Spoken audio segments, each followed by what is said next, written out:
Olá, queridos devs! Vamos continuar agora a aula de SQL para desenvolvedores. Tá limpo! Obrigado, Alf. Então, nós vamos continuar aqui falando sobre conceitos básicos de modelagem de dados relacional. Tá certo? Vamos dar mais uma passadinha nesse assunto. Peço que você não subestime esse tópico, porque ele é muito importante, tá? Se você tiver um bom domínio de normalização de dados, de modelagem, certamente vai ser um grande diferencial. Não são muitas pessoas que dominam muito bem, né? Não são tantos desenvolvedores, pela minha experiência, até como recrutador, como líder de equipe, né? Que dominam muito bem esse assunto, tanto da modelagem quanto própria SQL, né? Muitas vezes o dev até ele teve algum contato mais acadêmico ou estudou um pouco os comandos e acaba acreditando que tem um certo domínio de SQL, mas aí diante de algumas realidades mais complexas, enfrentam uma série de dificuldades. Então, aconselho que você procure absorver o máximo aqui dessa parte de modelagem, né? E no decorrer do curso também da própria linguagem SQL, e com certeza você terá um grande diferencial aí no quesito de banco de dados, tá certo? Então vamos lá, alguns conceitos importantes para modelagem e normalização de dados. Primeiro, evitar dados repetidos, principalmente quando esses dados são provenientes de campos de cadastro, né? O que é isso? Por exemplo, quando você vê numa tabela uma informação que se repete muito, por exemplo, o nome de uma pessoa, lá, José Silva, José Silva, José Silva, José Silva. Aí lá muda para um outro nome. Lá para frente tem José Silva de novo. Provavelmente é um modelo inadequado aí. Deveria ter uma tabela de cliente ou de fornecedor em que o José da Silva tivesse um ID único, por exemplo, 32, e lá na sua tabela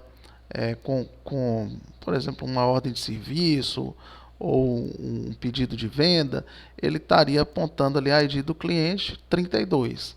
E aí não teria problema você ter repetido lá 32, 32, 32, 32. Não tem problema repetir chaves, tá?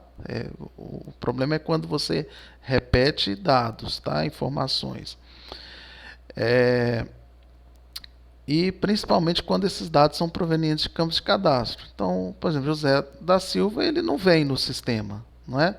Alguém um dia teve que digitar esse nome no sistema, ele veio de algum campo de cadastro. Então aí se torna um alerta ainda mais brilhante, né? Aí para que a gente tome providências, corrija o nosso modelo.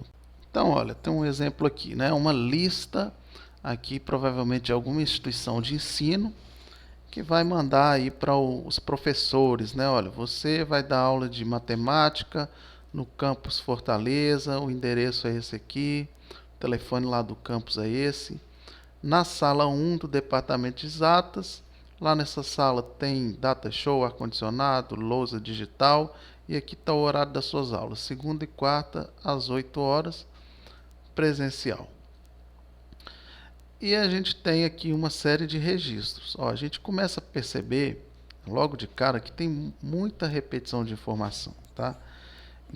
Obviamente, numa modelagem de dados relacional isso estaria incorreto, né? A gente não poderia ter uma tabela, um tabelão assim, com todas essas informações juntas e misturadas, né? A gente percebe já de cara que tem algumas entidades diferentes aqui, né? Disciplina, professor, campus, né? Cidade, a sala, departamento, recurso, aula, né? Aqui é horário que é horário de aula. Então tem uma entidade de aula aqui implícita. Essa aula pode ser presencial, pode ser online. Então a gente começa a ter uma ideia de algumas tabelinhas que a gente vai ter, né?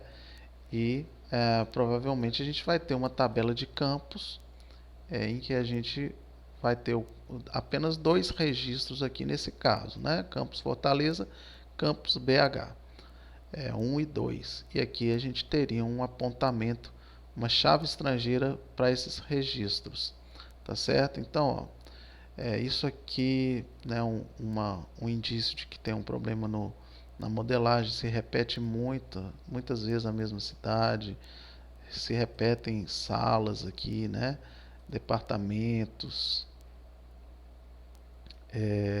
recursos. Ó, a gente tem ar-condicionado aqui, tem aqui, ah, e por aí vai.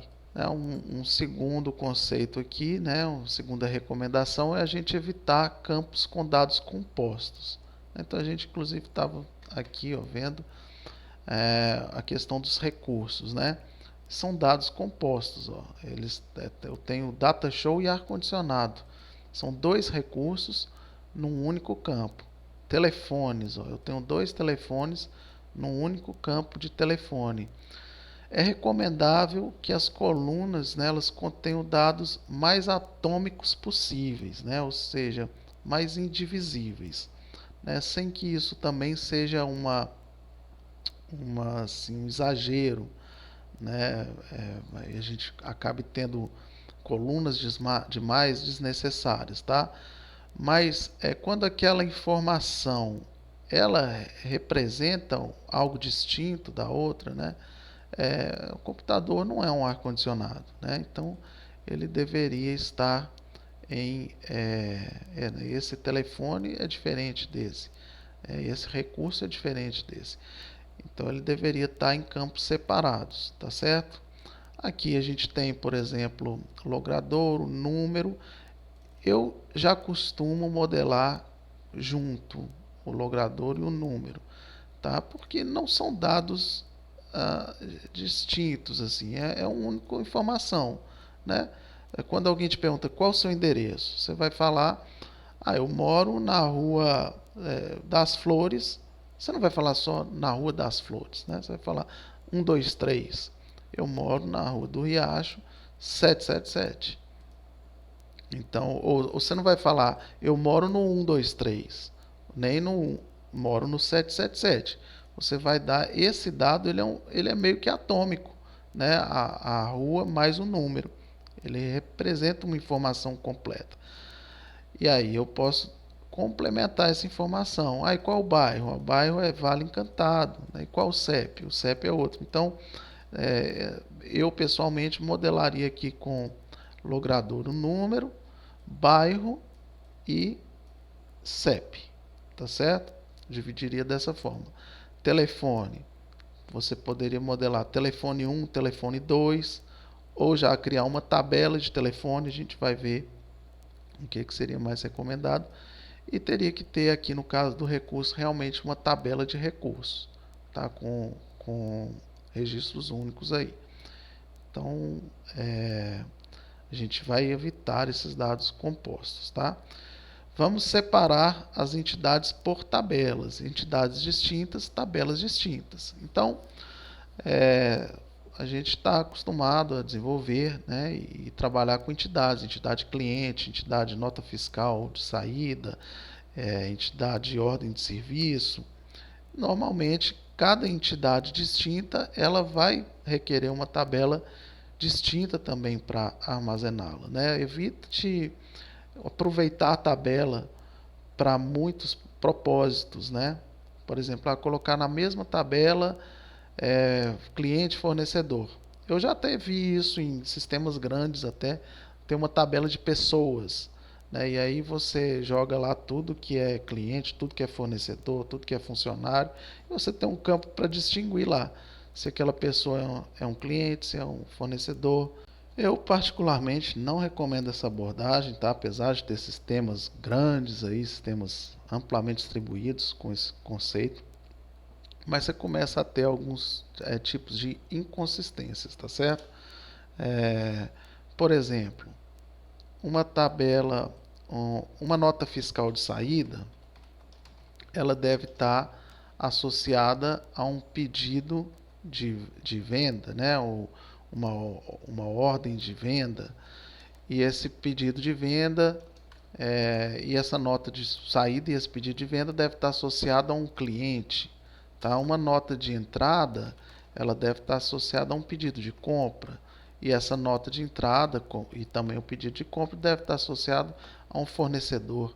Quando você coloca tudo junto aqui numa tabela de pessoas, cliente, fornecedor, etc., você começa a permitir lá no seu banco de dados que você tem uma chave estrangeira aqui na nota fiscal de saída que aponte para uma pessoa que não é um cliente, né? Que seja um fornecedor, e você começa a ter uma possibilidade de inconsistência, tá?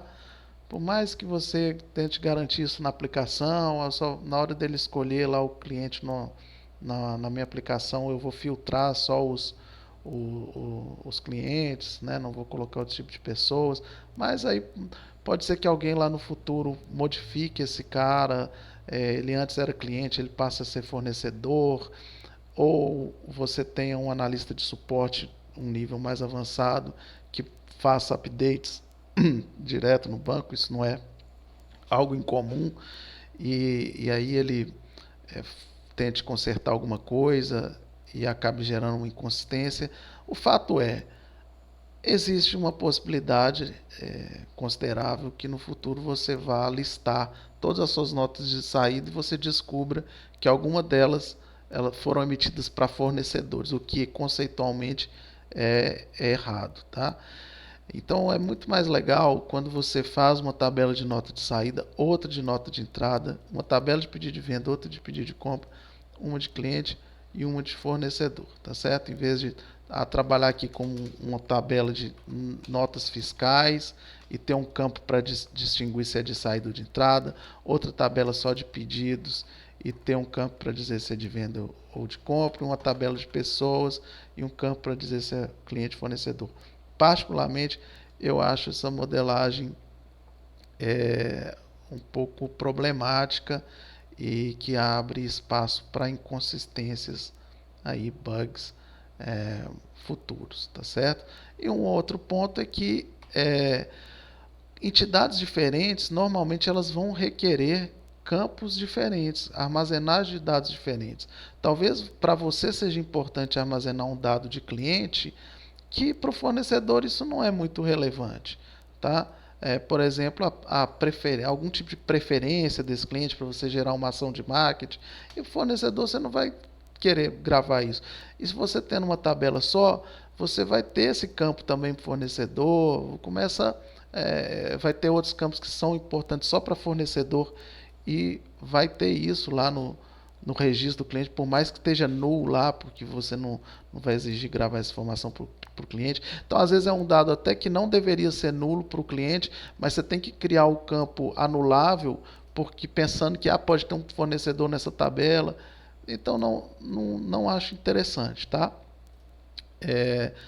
Eu acho legal esse conceito de separar entidades por tabelas, tá bom? Verificar se a coluna realmente é de responsabilidade da entidade da tabela em questão, tá? Então, sempre se pergunte, essa informação aqui, quem deveria gravar é essa entidade? Né? Eu tenho lá, por exemplo, na minha tabela de ordem de serviço, o estado do cliente, o estado que o cliente mora, a unidade federativa. É o meu pedido de minha ordem de serviço, que tem realmente que saber qual é o estado que o cliente mora, né? Não é o cliente que deveria, a entidade cliente que deveria saber onde ele mora. Então vamos ver aqui na prática, né, um exemplo de como a gente normalizar aquele tabelão que eu mostrei aqui para vocês, né? Disciplina, professor, as aulas que ele vai dar, tá tudo aqui numa tabela só, e a gente quer organizar isso num modelo legal aí, relacional. A gente começa a observar que tem algumas informações repetidas, tá? Então, campus Fortaleza, campus BH, isso já aponta para a gente, né, que seria adequado ter uma tabela de campos, né? E aí nessa tabela eu colocaria o endereço desse campus, separaria aqui por dado mais atomizado, né? Aqui o logradouro com o número, aqui o bairro, o CEP, criar um campozinho para cada informação dessa. Telefone, né? Aqui a gente poderia separar em dois campos, né? Telefone 1, telefone 2, lá na tabela de campos. Poderia criar uma tabela só para telefones, né? E essa tabela tem uma chave estrangeira para o campus, no caso. Poderia, né? Mas aí você tem que pensar o tipo de sistema, se justifica. É uma informação só para constar esses números, só para registro. É, talvez não compense, né? Uma tabela a mais já é. Na hora que você for fazer um insert, não é mais um, vão ser dois. Na hora de fazer uma alteração, você vai ter que guardar o contexto daquele mestre detalhe que você está alterando. Já é mais. Onera mais o seu custo de manutenção da aplicação.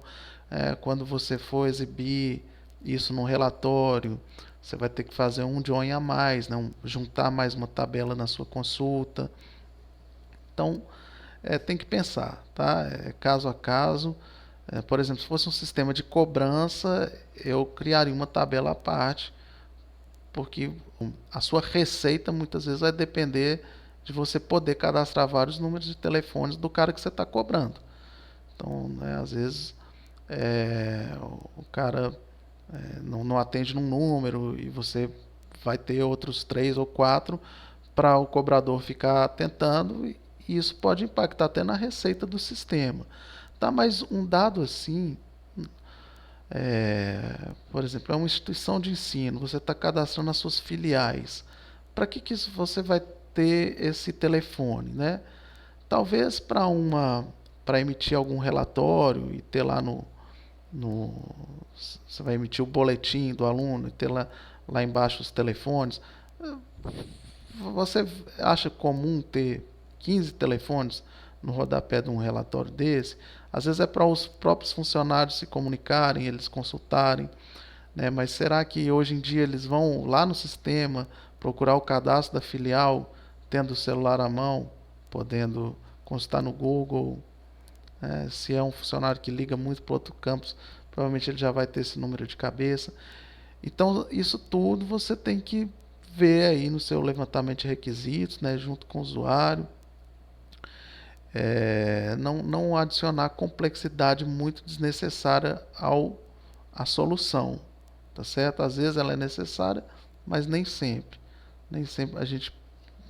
Esse é um modelo que atende a 1 FN, a 2 FN, a 3 FN e não vejo por aí, tá certo? Então, como é que ficaria aqui, por exemplo, uma tabela de campi, né? De campos aqui. A gente poderia ter o ID, né, a chave primária, os dois campos cadastrados, o endereço de cada uma, o bairro, CEP, um identificador do município e, né, por que identificador do município? Não município aqui, a Fortaleza, porque se a gente, por exemplo, tivesse vários campos em Fortaleza, a gente começaria a ter informações repetidas, Fortaleza, Fortaleza, Fortaleza, e a gente quebra a nossa regrinha de não ter dados repetidos.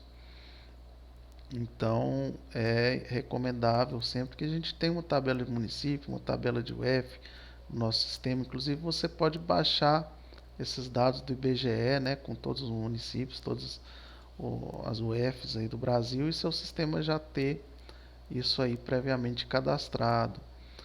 Telefone 1, telefone 2 e pronto, tá legal aqui, tá certo? Eu poderia ter uma tabela de bairros, né? Poderia tentar procurar também uma fonte com todos os bairros de todas as cidades do Brasil, mas começa a pulverizar demais, sabe? Então é complicado você manter tabela assim, bairros são criados com muita frequência, você manter esse cadastro atualizado ou forçar que o usuário esteja lá, ele vai tentar cadastrar um bairro que a pessoa está falando, eu moro no bairro tal, ele não acha, vai ter que ir lá cadastrar, começa a complicar um pouquinho coreto, sabe? Então você tem que avaliar qual a finalidade do seu sistema, né? Se essa é uma informação primordial, às vezes é um sistema de rotas, né? Então é, precisa ter uma tratativa mais cuidadosa com esse tipo de informação. Às vezes é só mesmo para você mandar uma correspondência, isso aqui vai ser impresso no envelope e não tem tanto problema, tá certo? Então é isso aí.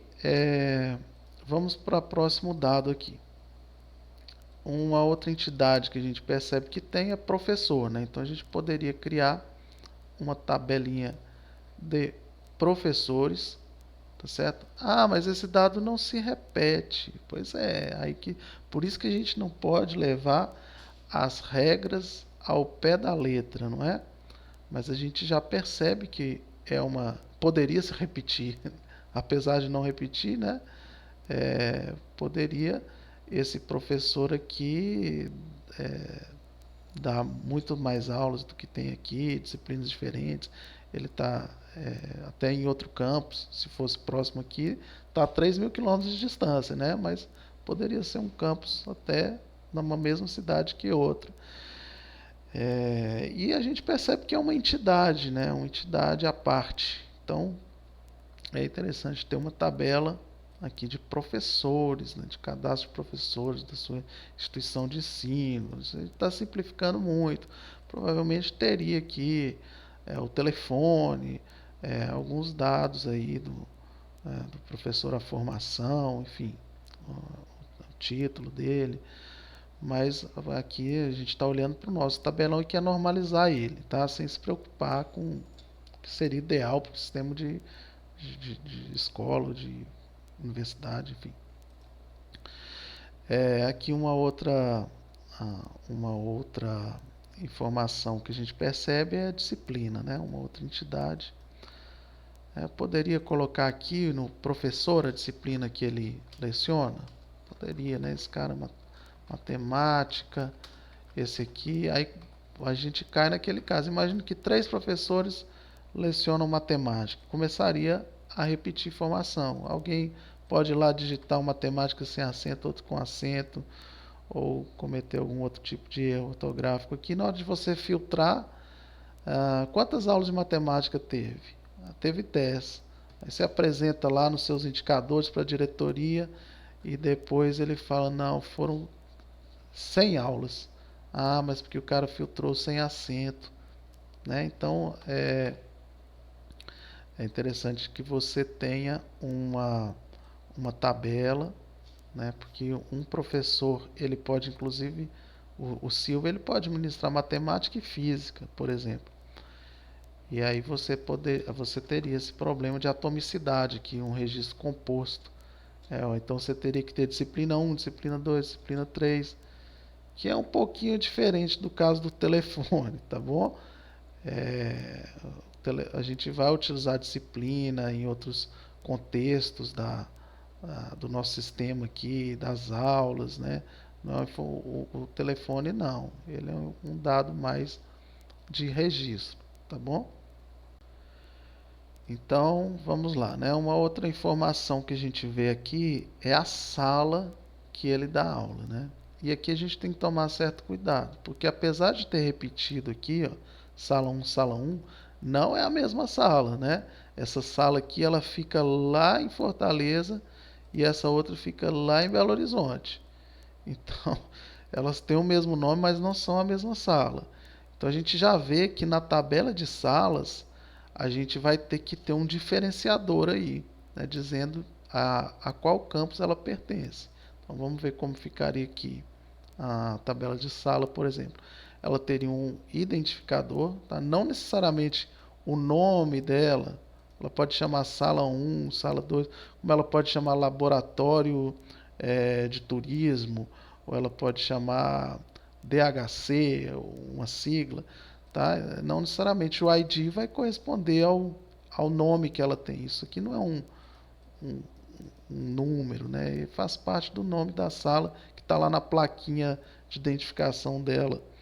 Então ela vai ter um ID, né, a parte desses números delas aqui, E ela vai ter o nome e ela vai dizer a qual departamento. Olha aqui que interessante. Não foi nem a qual campus, mas a qual departamento que essa sala pertence, né? O campus ele pode estar dividido em departamentos. Eu posso ter vários prédios. Esse aqui é do departamento de biologia, esse é de exatas. E aí é lá no departamento que eu vou dizer de qual campus. Da mesma forma que a sala, esse departamento de exatas aqui não é o mesmo departamento de exatas, apesar de ter o mesmo nome. Aqui embaixo, um está em Fortaleza, outro está em Belo Horizonte. Nesse departamento é um pessoal, são determinados funcionários, nesse outro são outros funcionários. Esse departamento funciona em um determinado prédio, tem algumas salas, e esse já funciona em um outro prédio e tem outras salas pertencentes a ele, né? Então aqui, ó, a sala eu associei a departamento. Então a sala 1 e a sala 2 elas estão no prédio do departamento 1, do departamento de exatas, né? E o departamento, que departamento de exatas que é esse? Do campus 1 de Fortaleza. Mas eu tenho um outro departamento de exatas aqui, ó, do campus Belo Horizonte. O ID dele já é o 3. Então, ó, se eu procurar aqui todas as salas que o departamento é o 3, ó, a sala 1 do campus de Belo Horizonte, ela pertence ao departamento de exatas, tá certo? Então a gente observa aqui, né, que, por exemplo, a sala 3 do campus de Fortaleza, ela pertence ao departamento de exatas. Mas a sala 3 do campus de Belo Horizonte, ela já pertence ao departamento de química, né? Então a gente tem que ter certos cuidados, né? Apesar de repetir, nem sempre a informação é a mesma. A gente tem que ver a que contexto essa informação está atrelada, né? O departamento ele está dentro de um campus, que está dentro de uma cidade, e a sala pertence a um departamento que por sua vez pertence a um campus que pertence a uma cidade. Tá certo? Vamos voltar aqui e ver qual a outra informação que a gente teria que separar, outra entidade, recurso, né? Então, recurso, além da gente separar, a gente tem que ver que ele precisa ser atomizado, né? Então, eu vou criar uma tabela de recursos e cada item desse eu vou colocar numa lista separada, né? Então, se um dia eu quiser filtrar, eu quero saber todas as salas que tem microscópio, que tem lousa digital. O professor pergunta lá, ó, eu vou dar uma aula que vai precisar da lousa digital. O funcionário pode ver, não, deixa eu filtrar aqui, ver, ó, a sala tal tem. Né? Ao contrário de se ficasse esse dado aqui concatenado, seria difícil, ele teria que olhar uma por uma, tentar ler aqui, identificar. Se fossem muitas salas, seria uma tarefa meio trabalhosa, né? Eu poderia algumas utilizar vírgula, outras uma barra, já fica um dado assim pouco consistente, tá certo? Então a gente criaria uma tabela de recursos, e aí para dizer quais os recursos tem em cada sala, né? Vamos pensar, se eu colocasse na tabela de sala aqui um ID do recurso, qual o problema que a gente teria? A gente teria que ter apenas no máximo um recurso, né, por sala. E se eu colocasse no recurso aqui o ID da sala, pior ainda, né? Eu estaria dizendo que computador só poderia ter em uma sala. Então eu preciso criar uma terceira tabela, em que para a mesma sala eu consiga cadastrar vários recursos. E para um mesmo recurso eu consigo ter várias salas que tenham aquele tipo de recurso, né? Não é o mesmo computador, né? Aquele tipo de recurso. A sala 1 e a sala 7 possuem data show, não necessariamente o mesmo, que aqui nós não estamos fazendo um controle patrimonial, né? Note aqui, né, que o conceito que a gente utilizou para poder colocar vários recursos para uma sala foi o lançar mão aqui de uma outra tabela. Tá? Essa tabela ela pode ter um, uma chave primária sequencial, como a gente tem aqui, e a gente coloca esses dois campos como chave única, ou seja, eu não vou permitir que a sala 1 ela tenha repetir lá data show, né? E aí eu evito inconsistências aqui. Ou eu posso dizer que essa tabela ela não teria essa chave primária, ela teria uma chave primária composta, tá? Em que esses dois campos unidos seriam a chave primária. Então, ó, nunca se repete, ó, 1, 2, 3, aqui 7, 1, aqui 4, 3. A gente precisa procurar aqui, não vai ter nenhum repetido. Hoje em dia eu não gosto muito desse conceito de chave composta, já usei muito no passado, mas eu gosto que cada tabela tenha o, o, a sua coluna ID, a sua coluna de chave primária, por uma questão de padronização, né? Você às vezes quer usar algum tipo de herança na sua programação e que todas as suas entidades ela tenham um certo padrão. Então, eu costumo colocar todas as tabelas com ID e com aqueles campos de controle, né? A data da criação, data da alteração, usuário da criação, usuário da alteração e ativo, se o registro está ativo ou não, né? Então, e aí só os outros campos que cada tabela vai ter as suas particularidades, tá certo? E aí, por fim, né, faltou o mais importante aqui dessa lista, que é dizer quais as aulas, né, que esses professores vão dar. Então, aqui o Silva vai dar aula de segunda e quarta às 8 horas. Como é que a gente poderia fazer isso? Uma tabela de aula, né? Então, ela teria também a sua chave primária, qual a disciplina daquela aula.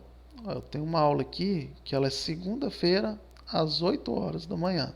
Ela é presencial, ela vai ser na sala 1, que não necessariamente chama-se sala 1, né? É a sala de ID 1, que aqui por coincidência se chama sala 1, né? Mas a sala de ID 4 já também se chama sala 1, né?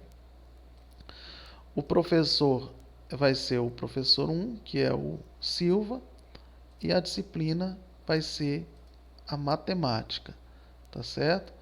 E aí, ó, a gente vê que uma linha lá dessa tabela a gente quebrou em duas, porque esse dado aqui ele estava composto, né? E a gente atomizou agora, teve que diminuir o grão dessa tabela, tá bom?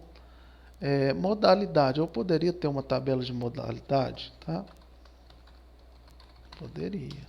Modalidade 1, A2, A3, A1 é online, A2 é presencial. Bom, consegui pensar nessas aqui agora. E aqui eu ter 1 e 2? Sim, mas não tem problema, assim, em casos que você não vê que isso aqui não vai aumentar muito, tá? Passar a ter algum outro tipo de modalidade tão cedo aí, sei lá, quando tiver realidade aumentada, um chip na cabeça da pessoa, e aí vai ser uma modalidade cyberneural, né? Então é uma coisa que não vai aumentar tantos tipos de modalidade. Então você pode criar uma siglazinha para representar. No seu sistema vai estar lá um, um select, né? Ou um combo box com as opções presencial e online, e ele vai gravar P e O nessa tabela sem problema nenhum. A única coisa que eu recomendo é que quando você criar esse campo lá no Management Studio, você vá na descrição do campo e coloque lá esse campo aceita os valores P e O, P presencial, O, né, porque no futuro pode ter algum desenvolvedor que não vai saber aqui que cada sigla dessa representa, ele consegue ver lá na descrição, tá certo? Então, eu sou dessa linha, né? Nem sempre recomendo você criar tabelas a mais, tá joia? Você pode acabar tendo mil tabelas no seu sistema, adicionando uma complexidade muito desnecessária.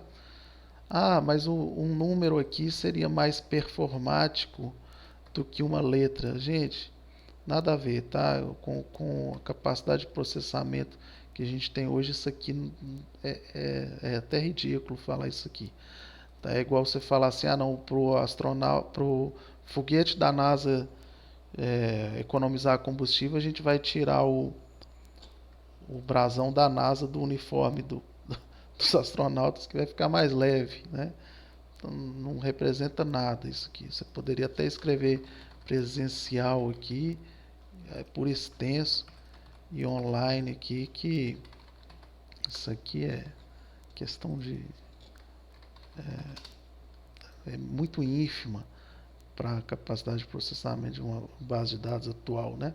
Isso fazia efeito antigamente, tá bom? Então, talvez nas épocas dinossáuricas aí, a gente tivesse que economizar bit por bit, tá? Mas hoje não faz diferença você pôr uma letra ou pôr um número não, tá bom? Num campo e, e nem mesmo colocar uma palavra aqui, né? Lógico, você começar a colocar um texto, aí vai começar a pesar, né?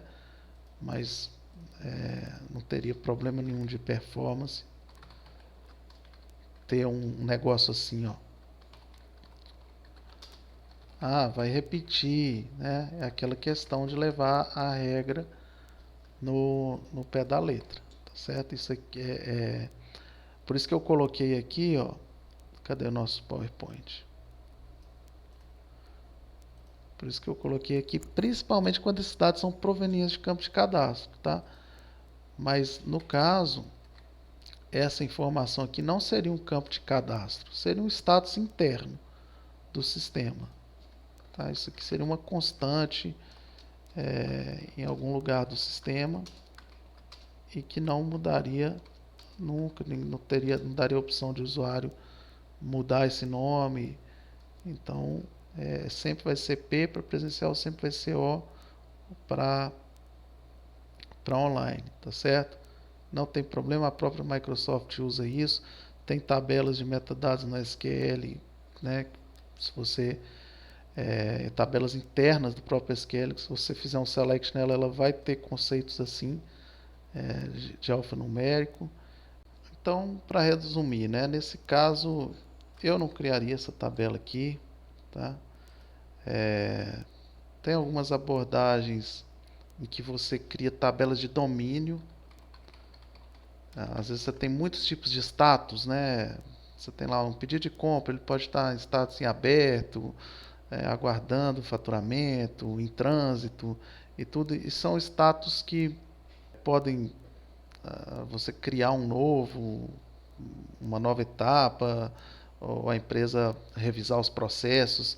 Isso ser um pouco mais fluido do que, por exemplo, esse caso aqui, né, de presencial online, que eu não vejo tantas possibilidades de mudança a um curto prazo.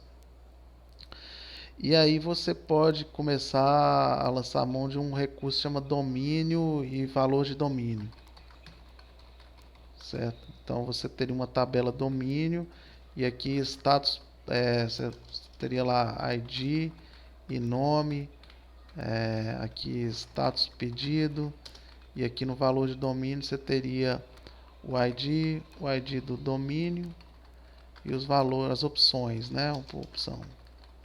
Então, para status do pedido de compra, poderia ter aqui, perdão, 2, 3, 4, aqui, pendente, aguardando faturamento em trânsito entregue, certo? E aí lá no seu, sei lá, na sua tabela de pedido de compra, você teria lá o ID do seu pedido, etc, os dados do seu pedido, status apontando para um domínio, tá? ID do domínio, do valor domínio, sei lá, de status pedido compra, tá bom? Querendo confundir muito não aqui nesse início, né, de conceito de modelagem, mas só para vocês saberem que quando vê isso aqui em algum sistema é possível, quando não se quer criar muitas tabelas, né? Você às vezes tem vários status espalhados no seu sistema, várias pequenas informações assim, e você não quer ficar criando uma tabela para cada uma delas, às vezes nem é recomendável. Então existe esse conceito aqui, tá legal? Aqui da mesma forma, né? Você não tem um campo específico para dia da semana, um tipo de dado para guardar dia de semana no SQL, né? Você pode usar a sigla assim, ó, para dizer que quando gravar segue é porque é segunda-feira, é quarta-feira. Isso não vai ter problema aí na sua performance não, tá certo? Algumas linguagens de programação tem lá a função day of week, né? E aí ele vai te retornar talvez 0 para domingo, 1 para segunda.